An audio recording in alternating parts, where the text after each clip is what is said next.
ಹೆದರಿ ಬದುಕಬೇಕಾಗಿರುವುದು ನಮ್ಮನ್ನು ಸೃಷ್ಟಿಸಿದ ಭಗವಂತನಿಗೆ ಹೊರತು ಕಣ್ಣಿಗೆ ಕಾಣದೆ ಬೆನ್ನಹಿಂದೆ ಮಾತನಾಡುವ ಜನಕ್ಕಲ್ಲ. ನಿಮ್ಮ ಜೀವನವನ್ನು ಬದಲಿಸಿಕೊಳ್ಳುವ ಕಿಲಿಕೈ ಇರುವುದು ನಿಮ್ಮ ಬಳಿಯೇ. ಅದನ್ನು ಬೇರೆಡೆಗೆ ಹುಡುಕದಿರಿ. ಕನಸುಗಳನ್ನು ಕಾಣಲು ನೀ ಮಲಗಿದರೆ ನಿನ್ನ ಕನಸುಗಳು ಕೂಡ ಮಲಗೆ ಇರುತ್ತವೆ.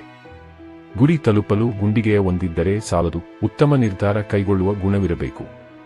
ಪ್ರಪಂಚದಲ್ಲಿ ಯಾರನ್ನು ಬೇಕಾದರೂ ಸೋಲಿಸಬಹುದು, ಆದರೆ ಸೋಲಿನಲ್ಲೂ ನಗುವವರನ್ನು ಎಂದಿಗೂ ಸೋಲಿಸಲು ಸಾಧ್ಯವಿಲ್ಲ. ಯಾರೊಬ್ಬರಿಗಾಗಿಯೂ ಅಳಬೇಡಿ, ಅವರು ನಿನ್ನ ಕಣ್ಣೀರಿಗೆ ಯೋಗ್ಯರಲ್ಲ. ಯಾರು ನಿನ್ನ ಕಣ್ಣೀರಿಗೆ ಯೋಗ್ಯರೋ ಅವರು ನಿನ್ನನ್ನು ಅಳಲು ಬಿಡುವುದಿಲ್ಲ. 1000 ಸವಾಲಿದ್ದರೂ ಸಾಧಿಸುವ ಛಲವಿರಲಿ. ಸಾಧಿಸಿದ ನಂತರ ಅಹಂಕಾರ ನಿನ್ನ ಬಳಿ ಸುಳಿಯದಿರಲಿ. ದುಡಿದು ತಿನ್ನುವ ಸಮಯದಲ್ಲಿ ಕುಳಿತು ತಿಂದರೆ, ಕುಳಿತು ತಿನ್ನುವ ಸಮಯದಲ್ಲಿ ಬೇಡಿ ತಿನ್ನಬೇಕಾಗುತ್ತದೆ. ಜೀವನದಲ್ಲಿ ಯಶಸ್ಸು ಹೇಗಿರಬೇಕೆಂದರೆ ನಮ್ಮನ್ನು ತಿರಸ್ಕರಿಸಿ ಹೋದವರೆಲ್ಲ ಮತ್ತೆ ನಮ್ಮನ್ನು ಹುಡುಕಿಕೊಂಡು ಬರುವಂತಿರಬೇಕು. ಅತಿಯಾಗಿ ಯೋಚನೆ ಮಾಡುವುದನ್ನು ಬಿಟ್ಟು ಬಿಡಿ. ಜೀವನದಲ್ಲಿ ಏನಾಗುತ್ತದೆಯೋ ಆಗಲಿ ಬಿಡಿ. ಬದುಕೋಕೆ ಆಗಲ್ಲ ಎಂದವನು ಮಣ್ಣು ಸೇರುತ್ತಾನೆ, ಬದುಕ್ತೀನಿ ಅನ್ನೋನು ಹೊಸ ಇತಿಹಾಸ ಬರೆಯುತ್ತಾನೆ. ಸಾಧನೆಯ ಹಾದಿಯಲ್ಲಿ ಸಮಸ್ಯೆಗಳು 108 ಎದುರಿಸಿ ಸಾಗುವವರಿಗೆ ಮಾತ್ರ ಗೆಲುವುಂಟು. ಸಾಧ್ಯವಾದರೆ ಬೇರೆಯವರ ಕನಸಿಗೆ ಮೆಟ್ಟಿಲುಗಳಾಗು, ಆದರೆ ಮೆಟ್ಟಿಲುಗಳನ್ನು ಒಡೆಯುವ ಸುತ್ತಿಗೆಯಾಗಬೇಡ. ಬದುಕು ನಮ್ಮನ್ನು ಎಷ್ಟು ನೋಯಿಸಿದರೂ ನಾವು ಮುಂದೆ ಸಾಗಲೇಬೇಕು. ನಮಗಾಗಿ ಅಲ್ಲದಿದ್ದರೂ ನಮ್ಮವರಿಗಾಗಿ. ಬದುಕಿಗೆ ನನಗೊಬ್ಬ ಒಳ್ಳೆಯ ಗುರು ಇಲ್ಲವೆಂದುಕೊಳ್ಳಬೇಡಿ.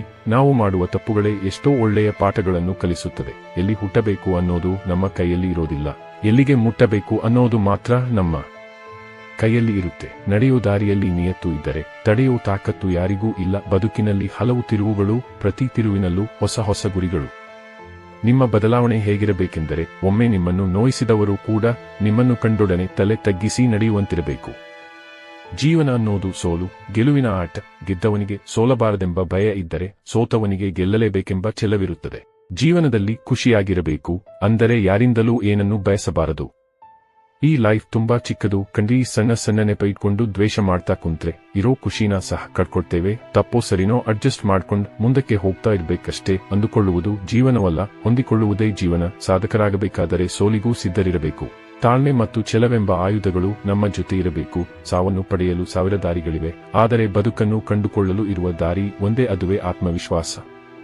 ಆತ್ಮವಿಶ್ವಾಸದ ಮೇಲೆ ನಂಬಿಕೆ ಹೇಗಿರಬೇಕೆಂದರೆ 1000 ಸಲ ಸೋತರೂ ಮತ್ತೆ ಪ್ರಯತ್ನಿಸಿ ನೋಡೋಣ, ಗೆಲುವು ಸಿಗಬಹುದೇನೋ ಅನ್ನೋ ತರ ಇರಬೇಕು.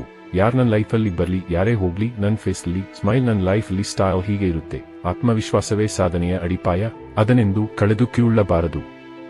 ಬದುಕು ಅನ್ನೋ ಹೊಲದಲ್ಲಿ ಸಮಸ್ಯೆ ಅನ್ನೋ ಕಳೆ ಬೆಳೆಯುತ್ತಲೇ ಇರುತ್ತೆ. ಹಾಗಂತ ಹೊಲ ಬಿಟ್ಟು ಹೋಗೋಕಾಗುತ್ತಾ? ಕಳೆ ಕೀಳೋ ಕಲೆ ಕಲಿತು ಬಾಳಬೇಕು ಅಷ್ಟೇ. ಎಲ್ಲರ ಜೀವನದಲ್ಲಿ ಸುಖದ ಬೆಳಕು ಬಂದೇ ಬರುತ್ತೆ, ಆದರೆ ಕಷ್ಟಗಳ ಕತ್ತಲನ್ನು ಎದುರಿಸುವ ಧೈರ್ಯ ಇರಬೇಕು ಅಷ್ಟೇ. ಮನಸ್ಸು ಬಿಚ್ಚಿ ಮಾತಾಡಿದರೆ ಬೇಕಾದದ್ದು ಪಡೆಯಬಹುದು, ಮನಸ್ಸಲ್ಲಿ ಇಟ್ಟು ಕೊರಗಿದರೆ ಇದ್ದದ್ದೂ ಕಳೆದು ಹೋಗಬಹುದು. ಅಗತ್ಯವಿದ್ದಲ್ಲಿ ಮನಬಿಚ್ಚಿ ಮಾತಾಡಿ. ಅವಕಾಶಗಳು ಸಿಗದಿದ್ದರೂ ಧೃತಿಗೆಡದೆ ಮುನ್ನುಗ್ಗಿದರೆ ಅವಕಾಶಗಳನ್ನೇ ಸೃಷ್ಟಿಸಬಹುದು. ಗೋಳು ಪರದಾಟ ಇದ್ದಿದ್ದೆ ತಪ್ಪಿದೆಯಾ ಇದು ಯಾರಿಗೆ? ಇವೆಲ್ಲವನ್ನೂ ನೀ ತಾಳ್ಮೆಯಿಂದ ಗೆಲ್ಲಬೇಕಿದೆ. ಜಗತ್ತಿನಲ್ಲಿ ಮೋಸಕ್ಕೆ ಬೆಲೆ ಜಾಸ್ತಿ, ನಿಯತ್ತಾಗಿ ಇರುವವರಿಗೆ ನೋವು ಜಾಸ್ತಿ. ಈ ಜಗತ್ತಿನಲ್ಲಿ ಸೋಲದೆ ಗೆದ್ದವರು ಯಾರೂ ಇಲ್ಲ. ಸೋತು ಗೆದ್ದವರೇ ಸಾಧಕರೆಲ್ಲ. ಗೆಲ್ಲುತ್ತೇನೆಂಬ ಛಲವಿದ್ದರೆ ಸೋಲು ಕೂಡ ಶಿರಬಾಗುವುದು ನಿನಗೆ. ಜೀವನದಲ್ಲಿ ಎಲ್ಲದಕ್ಕೂ ಬೆಲೆ ಉಂಟು, ಹಾಗೆಯೇ ಸಾಧನೆಗೆ ಸಮಯ ಮತ್ತು ತಾಳ್ಮೆಯನ್ನು ವ್ಯಯಿಸಬೇಕು. ಅರ್ಥ ಮಾಡಿಕೊಳ್ಳುವ ಮನಸ್ಸು, ಕೈ ಜೋಡಿಸುವ ಸ್ನೇಹ ನಮ್ಮ ಜೀವನದ ನಿಜವಾದ ಆಸ್ತಿಗಳು. ನೊಂದರೂ ಬೆಂದರೂ ಸಾಗಲೇಬೇಕು. ಈ ಜೀವನ ಅತಿಯಾಗಿ ಚಿಂತಿಸಿ ಫಲವಿಲ್ಲ. ಮುಂದಿನ ದಾರಿ ಅರಿತು ಬದುಕುವುದೇ.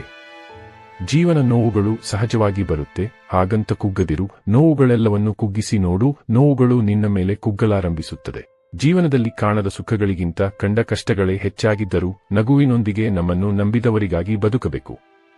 1000 ಕಷ್ಟಗಳಿದ್ದರೂ ಸಾಧನೆಯತ್ತ ಮುನ್ನುಗ್ಗಿದರೆ ಸಾಧಕನಾಗುತ್ತೀಯಾ? ಇಲ್ಲದಿದ್ದರೆ ಸಾಮಾನ್ಯನಾಗುತ್ತೀಯಾ? ನಿನ್ನ ಸಾಧನೆ ಹೇಗಿರಬೇಕೆಂದ್ರೆ ನೀ ಸಾಧಿಸಿ ಸತ್ತ ಮೇಲೂ ನಿನ್ನ ಹೆಸರು ಅಮರವಾಗಿರಬೇಕು. ನಗುವ ಮೊಗದಲ್ಲಿ ಬೆಟ್ಟದಷ್ಟು ನೋವಿದೆ, ನೋವಿರುವ ಮನದಲ್ಲಿ ಕಾಣದಷ್ಟು ಕನಸಿದೆ. ಕನಸು ಕಾಣುವ ಹಾದಿಯಲ್ಲಿ ಕಂಡರಿಯದ ಛಲವಿದೆ, ಛಲವಿರುವ ಜೀವದಲ್ಲಿ ಗುರಿ ಮುಟ್ಟುವ ಬಲವಿದೆ. ಜೀವನದ ಅಂತ್ಯದವರೆಗೂ ಕಲಿಯುವುದು ಬೆಟ್ಟದಷ್ಟಿದೆ ಎನ್ನುವುದೇ ಬದುಕು ಕಲಿಸುವ ಪಾಠ.